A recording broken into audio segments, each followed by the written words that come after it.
Hey guys, I'm Karishma Chauhan and welcome back to my channel. आज मैं आपके लिए लाई हूँ आम की खीर और यह बहुत ज़्यादा स्वादिष्ट है और बहुत कम समय में बनकर तैयार हो जाती है। तो अगर आपको मेरा ये वीडियो पसंद आए तो मेरे वीडियो को लाइक करें और मेरे चैनल को सब्सक्राइब करना ना भूलें एंड थैंक यू।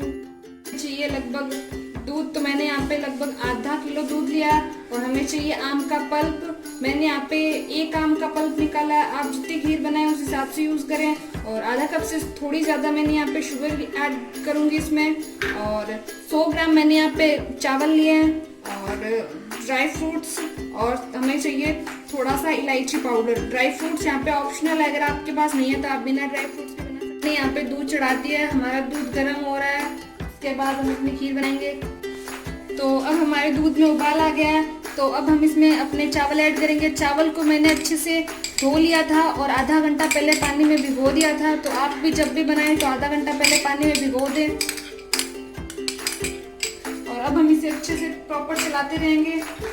आपको याद रखना है इसे चलाते रहना है और गैस का फ्लेम हाई नहीं रखना है।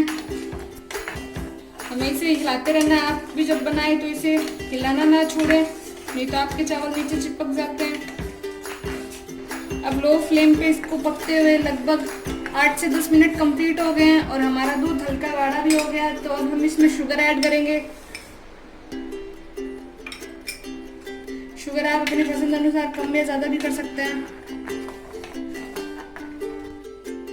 तो अब हम इसमें इलायची का पाउडर ऐड करेंगे और इसे भी अच्छे से मिक्स कर लेंगे। तो अब मैं इसमें अपने आधे ड्राई फ्रूट्स ऐड करूंगी। तो अब हमारी खीर बन चुकी है और मैं गैस बंद कर दूंगी और इसे हम लगभग 5 से 10 मिनट तक ठंडा होने के लिए छोड़ देंगे। उसके बाद हम आगे का काम करेंगे। खीर ठंडी हो गई है, तो अब हम इसमें अपना आम का पल्प है वो ऐड करेंगे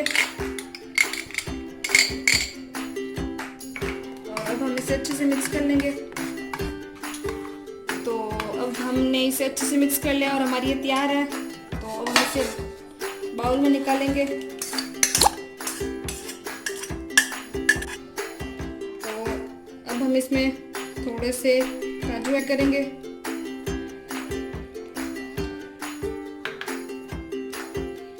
और थोड़ी सी ये हम इसमें किशमिश ऐड करेंगे। और इसे थोड़ा सा अच्छा लुक देने के लिए मैंने यहाँ पे आम के कुछ पीसेस काट के रखे थे, वो इसमें मैं ऐड करूंगी।